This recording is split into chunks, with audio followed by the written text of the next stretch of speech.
Bayangkan bantuan untuk rakyat tapi yang dapat keluarga sendiri. Apa sebenarnya yang berlaku?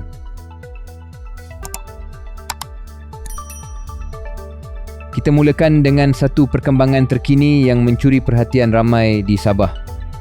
Seorang penjawat awam ditahan Suruhanjaya Pencegahan Rasuah Malaysia atau SPRM kerana disyaki menyalahgunakan kuasa dalam urusan cadangan penerima Rumah Mesra Sabah Maju Jaya atau SMJ. Menurut maklumat awal, lelaki berusia lingkungan 50-an itu ditahan sekitar jam 9.50 pagi hari Isnin ketika hadir memberi keterangan di pejabat SPRM Sandakan. Penahanan ini dibuat selepas siasatan mendapati wujud unsur keraguan dalam proses cadangan penerima rumah bantuan berkenaan. Untuk anda yang mengikuti perkembangan program Rumah Mesra SMJ, objektifnya jelas, membantu golongan yang benar-benar layak dan memerlukan tempat tinggal yang selesa dan selamat. Namun dalam kes ini, suspek dipercayai mengesyorkan ahli keluarganya sendiri sebagai penerima walaupun mereka didakwa tidak memenuhi syarat kelayakan. Siasatan awal menunjukkan perbuatan itu dipercayai berlaku sekitar tahun 2022.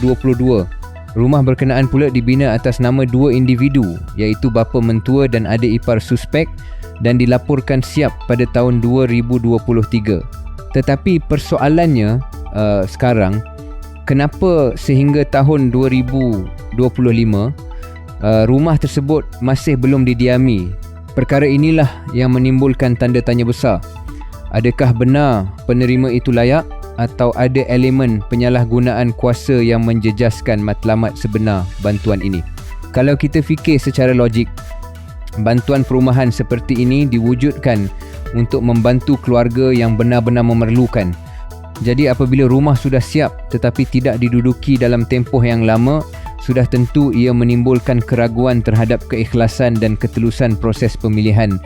Pengarah SPRM Sabah Muhammad Fuad B. Basrah ketika dihubungi media mengesahkan penahanan tersebut. Beliau memaklumkan bahawa kes ini disiasat di bawah Seksyen 23 Akta SPRM 2009 yang melibatkan kesalahan menggunakan jawatan atau kedudukan untuk kepentingan diri atau saudara mara. Menurut beliau lagi, suspek dijangka akan didakwa dalam masa terdekat. Isu seperti ini bukan sekadar soal individu tetapi soal integriti sistem.